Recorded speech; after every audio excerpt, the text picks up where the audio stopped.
Hello my dear lovely students, how are you. आपका e learning channel में स्वागत है।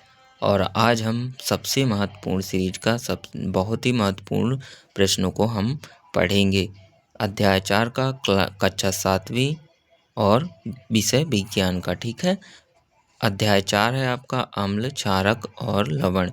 इसमें से यदि आप लोगों ने और विषय की महत्वपूर्ण प्रश्नों की वीडियोज़ नहीं देखी हैं, नहीं पाया है आपने, तो आप हमारे चैनल में जाके देख सकते हैं। ठीक है, और आज हम पढ़ने वाले हैं अध्याय 4 जिसका नाम है अम्ल, क्षारक और लवण। ठीक है, कक्षा 7 विज्ञान। तो सब ज़्यादा देर न करते हुए चलिए हम शुरू करते हैं। प्रश्न नंबर 1 जिसमें लिखा है सही विकल्प चुनकर लिखिए। तो नंबर 1 है चींटी के काटने पर वह हमारे शरीर में कौन सा अम्ल छोड़ती है। तो ये बिल्कुल याद करने वाले क्वेश्चंस हैं, इनको आपको रटना पड़ेगा। ठीक है, तो पहला का क्या कहती है, पहला क्या कहता है कि चींटी के काटने पर वह हमारे शरीर में कौन सा अम्ल छोड़ती है। तो इसका आंसर क्या होगा बच्चों, आप लोगों ने तो पढ़ा होगा। और अब हम इसमें तो महत्वपूर्ण क्वेश्चनों को पढ़ रहे हैं, तो इसका आंसर होगा बी नंबर, फार्मिक अम्ल। ठीक है, वे पदार्थ जिनका स्वाद खट्टा होता है, ऐसे पदार्थों की रासायनिक प्रकृति होती है। क्या होती है? अम्लीय। आंसर क्या होगा इसका? अम्लीय। ठीक है, फिर लिखा है प्रश्न नंबर 3 है अपाचन से बचने के लिए हमें दूधिया मैग्नीशिया या मिल्क ऑफ मैग्नीशिया का उपयोग करते हैं। तो इसमें 4 ऑप्शन दिए हैं आपको, अम्ल, क्षारक, प्रतिअम्ल, लवण। इनमें से कौन सा होगा? इसमें होगा प्रतिअम्ल। ठीक है, फिर गुड़हल के पुष्प की पंखुड़ियों का बना सूचक अम्लों के साथ रंग देते हैं। तो गुड़हल के पुष्प की पंखुड़ियों का बना सूचक अम्लों के साथ रंग देते हैं। नीला रंग देते हैं कि हरा कि गहरा गुलाबी कि रंग परिवर्तन नहीं होता। तो इसमें से कौन सा होगा? चौथा का गहरा गुलाबी रंग देते हैं। ठीक है, फिर जो विलयन लाल अथवा नीले लिटमस पत्र के रंग को परिवर्तित नहीं करते हुए कौन से कि वह है अम्लीय, क्षारीय, उदासीन, विलयन और लिखा है एक अम्लीय व एवं क्षारीय दोनों। तो इसमें से कौन सा आंसर होगा? सी नंबर, मतलब उदासीन विलयन। चलिए अब हम रिक्त स्थानों की पूर्ति देखते हैं। नंबर 1 है अत्यधिक मात्रा में रासायनिक उर्वरकों का उपयोग मृदा को खालिस्तान बना देता है। तो इनमें से क्या बना देता है? अम्लीय बना देता है। अत्यधिक मात्रा में रासायनिक उर्वरकों का उपयोग मृदा को क्या बना देता है? अम्लीय। ठीक है, फिर दही में कौन सा एसिड होता है? लैक्टिक अम्ल एसिड होता है। ठीक है, एसिड को ही अम्ल कहते हैं हिंदी में। फिर लिखा है ऐसे पदार्थ जिनका स्वाद कसैला होता है और जो स्पर्श करने पर साबुन जैसे झाग देते हैं, वे क्या कहलाते हैं? तो उदासीन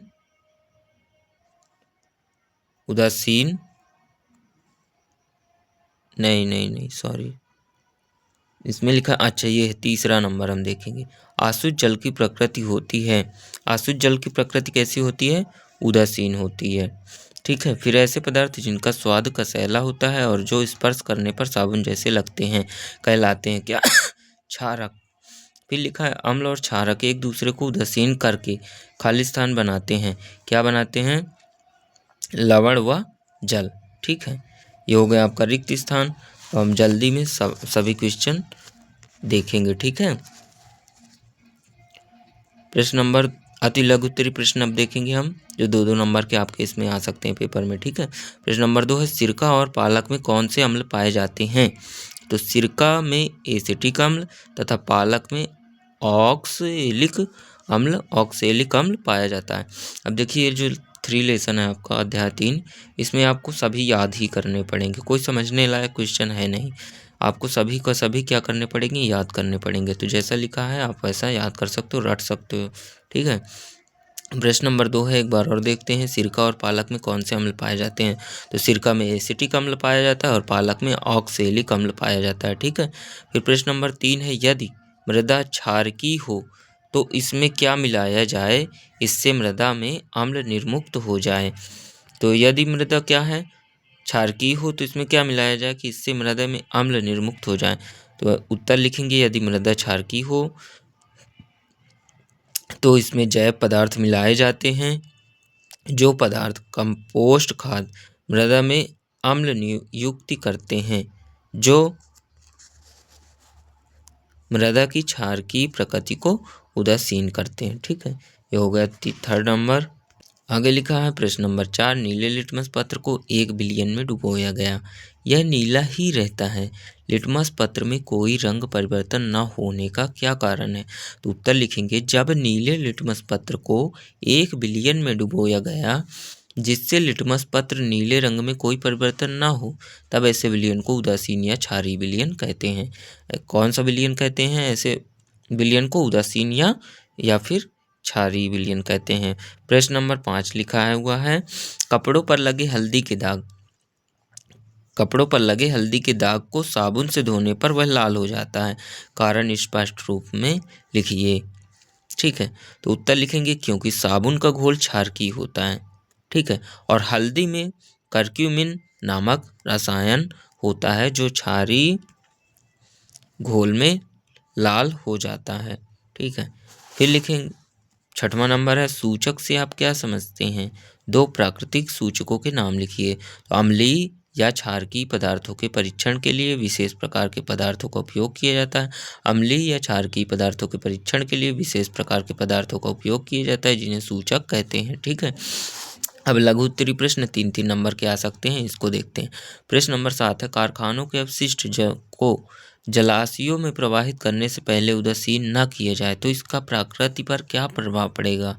तो उत्तर में लिखेंगे, अपशिष्ट पदार्थों को यदि जलाशयों में प्रवाहित करने से पहले उदासीन न किया जाए तो जलीय जीव जंतु अम्ल की वजह से नष्ट हो जाएंगे। ठीक है, और वे सभी क्या हैं, मर जाएंगे, जिससे प्रकृति का नुकसान होगा।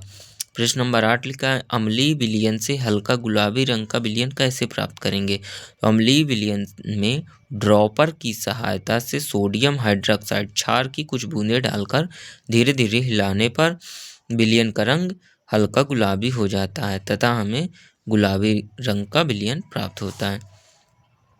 प्रश्न नंबर 9 है, लिटमस पत्र के द्वारा आप अम्ल व क्षारकों की पहचान कैसे करेंगे? तो उत्तर लिखेंगे, जो नीले लिटमस पत्र को, अब देखो ये वाला मोस्ट है। ठीक है, ये बहुत है मोस्ट है, इसको तो जरूर रटना। लिटमस पत्र के द्वारा आप अम्ल व क्षारकों की पहचान कैसे करेंगे? तो उत्तर लिखेंगे, जो नीले लिटमस पत्र को लाल कर देते हैं अम्ल कहलाते हैं। यदि अम्ल की परिभाषा भी पूछे तो आप ये लिख सकते हो कि जो नीले लिटमस पत्र को लाल कर देते हैं वो अम्ल कहलाते हैं, जो लाल लिटमस को नीला कर देते हैं वो क्षारक कहलाते हैं। ठीक है, अब प्रश्न नंबर 10 लिखा है, बूझों ने चूने के पानी में तनु सल्फ्यूरिक अम्ल मिलाया तो इससे होने वाली अभिक्रिया कौन सी अभिक्रिया कहलाएगी तथा इसमें क्या क्या उत्पाद प्राप्त होंगे? तो उत्तर लिखेंगे, चूने के पानी में तनु सल्फ्यूरिक अम्ल मिलाने पर कैल्शियम सल्फेट CaSO4 और जल बनता है। प्रतिक्रिया के दौरान अधिक ऊष्मा निकलती है, यह अभिक्रिया ऊष्माक्षेपीय अभिक्रिया कहलाती है। अब मान लो ऊष्माक्षेपीय अभिक्रिया का, ये भी इम्पोर्टेंट है, ऊष्माक्षेपीय अभिक्रिया का कोई एक उदाहरण लिखिए।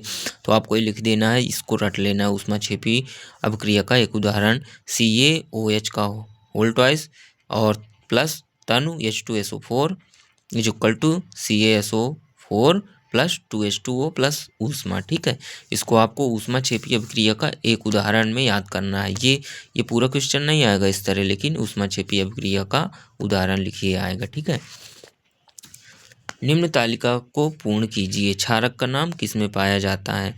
तो नंबर 1 है, कैल्शियम हाइड्रोक्साइड चूने का पानी में पाया जाता है। अमोनियम हाइड्रोक्साइड विंडो क्लीनर में पाया जाता है। सोडियम हाइड्रोक्साइड पोटेशियम हाइड्रोक्साइड साबुन में, और मैग्नीशियम हाइड्रोक्साइड द्वितीय मैग्नीशियम में पाया जाता है। ठीक है, अब हम देखते हैं 4 नंबर या 5 नंबर वाले क्वेश्चन को।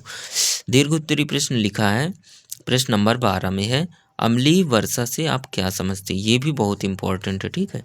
बाकी जितने आपको बताए जा रहे हो वो आपके पाठ से सभी सिर्फ इम्पोर्टेंट क्वेश्चन है, लेकिन ऐसा लगता है कि ये हमेशा आते हैं, तो इस बार भी आ सकते हैं, ठीक है। तो चलिए देखते हैं 12th नंबर, अम्लीय वर्षा से आप क्या समझते हैं, यह किस कारण होती है, इसके हानिकारक प्रभाव लिखना है आपको, ठीक है। तो उत्तर लिखेंगे, अम्लीय वर्षा हवा में मौजूद कुछ प्रदूषकों के कारण अम्लीय हो जाती है। सल्फर डाइऑक्साइड व नाइट्रोजन डाइऑक्साइड जैसी हानिकारक गैसें हवा में मौजूद नमी से प्रतिक्रिया करती हैं। अब ठीक है, इसमें क्या लिखना है, हानिकारक प्रभाव। तो नंबर 1 है, अम्लीय वर्षा की वजह से इमारतें खराब हो जाती हैं। जैसे पेंट का कलर जब छूटता है ना, तो किसके कारण होता है, अम्लीय वर्षा के कारण होता है। पानी बस से पेंट नहीं छूटता, ठीक है। फिर क्या लिखा है सेकंड नंबर, अम्लीय वर्षा पेड़ों की जड़ों को नुकसान पहुंचाती हैं, ठीक है, ये भी लिख देना है प्रभाव में। अब प्रश्न नंबर हम 13वां देखते हैं। आ नंबर लिखा है 13वां का, जब चींटी काटती है तब हमारी त्वचा पर इसका क्या प्रभाव पड़ता है। चींटी के डंक से त्वचा पर होने वाले दुष्प्रभावों से कैसे बचा जा सकता है। तो लिखेंगे, जब चींटी काटती है तो यह त्वचा में अम्लीय द्रव फार्मिक अम्ल डाल देती है। कौन सा, त्वचा में फार्मिक अम्ल देती है, ठीक है। तो डंक के प्रभाव को नम युक्त खाने का सोडा, सोडियम हाइड्रोजन कार्बोनेट, नमयुक्त खाने का सोडा अथवा कैलेमाइन विलयन मिलाकर उदासीन किया जा सकता है। चींटी के डंक से त्वचा पर होने वाले दुष्प्रभाव से बचा जा सकता है, ठीक है। इस प्रकार कि डंक के प्रभाव को नमयुक्त खाने का सोडा और अथवा कैलेमाइन विलयन मिलाकर उदासीन किया जा सकता है, मतलब वहाँ लगाया जा सकता है, ठीक है। तो उसका प्रभाव खत्म हो जाएगा। नंबर बी बा है, आम्ल और क्षार में अंतर लिखिए, ये भी बहुत है इंपॉर्टेंट है, ठीक है। तो अम्ल क्या करता है, नीले लिटमस को लाल कर देता है और क्षार लाल लिटमस को नीला कर देता है। नंबर 1 हो गए हैं। फिर दूसरा लिखा है, स्वाद में खट्टे होते हैं, स्वाद में कड़वे और कसैले होते हैं, ओके। तो शायद ये प्रश्न दोनों को मिलाकर भी पूछ सकता है, जैसे ये बना है, ठीक है, क्योंकि ये गवर्नमेंट द्वारा निर्धारित की गई है पुस्तिका, जिसमें सिर्फ उन्हीं प्रश्नों को दिया गया है जो आपके पेपर में आ सकते हैं। फिर लिखा है, अगर हमारे पेट में भोजन को पचाने के लिए क्या लिखा है, अम्ल तैयार होता है, तो बाजार में उपलब्ध कार्बोनेट पेय उस अम्ल पर क्या असर डालते हैं। अगर उन्हें खाली पेट पिया जाए तो क्या होगा, लिखा है। उत्तर लिखेंगे, कार्बोनेट पेय आमाशय में अम्ल की आवश्यकता से अधिक मात्रा होने से अपाचन हो जाता है। कार्बोनेट पेय आमाशय में अम्ल की आवश्यकता अधिक मात्रा होने से अपाचन हो जाता है। अपाचन से मुक्ति पाने के लिए हम दूध या मैग्नीशियम जैसा कोई प्रति अम्ल लेते हैं, जिसमें मैग्नीशियम हाइड्रोक्साइड होता है। यह अत्यधिक अम्ल के प्रभाव से उदासीन कर देता है। खाली पेट कार्बोनेट ड्रिंक्स पीने से हमारी पाचन प्रक्रिया धीमी हो जाती है एवं पेट रक्त प्रवाह कम कर देता है, ठीक है, जिससे म्यूकोसला झिल्ली को नुकसान पहुंचता है। तो ये ज़्यादा इम्पोर्टेंट नहीं है एक्चुअली, ठीक है, बट एक बार पढ़े रहना, थोड़ा बहुत समझे रहना है। फिर देखते हैं, इसमें लिखा है प्रश्न नंबर 14 का, गुड़हल के पुष्प द्वारा बने सूचक से क्या करना है, तालिका में दिए गए पदार्थों की पहचान कर निष्कर्षों को लिखना। तो ये भी इम्पोर्टेंट नहीं, इसको अपन छोड़ते हैं, जो इम्पोर्टेंट नहीं उसको भी छोड़ दिया जाएगा, ठीक है। तो किन्हीं 5 अम्लों के नाम तथा उनके स्रोतों के नाम लिखिए। तो ये भी इम्पोर्टेंट है, ये बा नंबर भी वेरी इम्पोर्टेंट है। तो इसमें क्या लिखा, उत्तर अम्लों के नाम तथा उनके स्रोतों के नाम। तो नींबू का रस स्रोत हो गया। अम्ल कौन सा पाया जाता है नींबू के रस में, सिट्रिक अम्ल। फिर दही में लैक्टिक अम्ल पाया जाता है, आंवला में एस्कॉर्बिक अम्ल, इमली में टार्ट्रिक अम्ल, संतरा में साइट्रिक अम्ल, टमाटर में ऑक्सैलिक अम्ल, ठीक है, ये हो गया। आगे देखते हैं अब हम। 7 नंबर लिखा है, बूजू ने कल रात कुछ नहीं खाया और आज बहुत उल्टियाँ हो रही। डॉक्टर ने कहा है पेट में अम्लता बढ़ गई है। बूझों को किस प्रकार का भोजन करना चाहिए जिससे उसकी अम्लता कम हो जाए? डॉक्टर ने उसे नारियल पानी पीने व खीरा खाने की सलाह क्यों दी होगी? तो ये भी आएगा नहीं, बट इसको समझ लेते हैं। हमारे अमाशय में HCl हाइड्रोक्लोरिक अम्ल पाया जाता है जो कि भोजन के पाचन में क्या होता है, सहायता करता है। अमाशय में अम्ल की मात्रा बढ़ जाने के कारण अपाचन क्रिया मतलब एसिडिटी उसी को बोलते हैं, जब अम्ल की मात्रा हमारे अमाशय में बढ़ जाती है, ठीक है, तो क्या होता है, अपाचन होने लगता है। जब हम ज़्यादा समोसा वगैरह खा लेते हैं तब की बात है, ठीक है। मात्रा बढ़ जाने के कारण अपाचन क्रिया होने लगती है। डॉक्टर ऐसी स्थिति में नारियल पानी व खीरा खाने की सलाह देते हैं क्योंकि इनके क्षार की मात्रा, इनमें क्या होता है, इनमें क्षार की मात्रा अधिक होती है, इसीलिए अमाशय में अम्ल की मात्रा कम हो जाए जिससे पेट सही हो जाता है, ठीक है। तो नारियल पानी और खीरे में क्या होता है, क्षार की मात्रा होती है, और हमारे पेट में तो देखो HCl एक्चुअली में पहले से ही मौजूद होता है, और जब हम और भी समोसा जलेबी खाते हैं तो उसमें से और बढ़ जाता है। तो क्या करते हैं हम कि नारियल पानी पीने के लिए हमें बोलता है डॉक्टर, तो हम पीते हैं, तो उसमें क्षार की मात्रा अधिक रहती है जिससे अम्ल की मात्रा कम हो जाती, तो एसिडिटी नहीं आती और पाचन क्रिया भी बढ़ जाती है, ठीक है। फिर लिखा है 15 नंबर, दैनिक जीवन में उदासीनीकरण के उदाहरण लिखिए। तो जब अम्ल किसी क्षार से क्रिया करता है तब लवण और जल बनाता है, ठीक है, इसे उदासीनीकरण क्रिया कहते हैं। ये भी इम्पॉर्टेंट है कि उदासीनीकरण अभिक्रिया क्या है ये, ठीक है। जहाँ उदासीनीकरण की क्रिया है तो वहाँ ये लिखना पड़ेगा आपको। उदासीनीकरण अभिक्रिया क्या समझते हैं आप, क्या है, ये भी आ सकता है।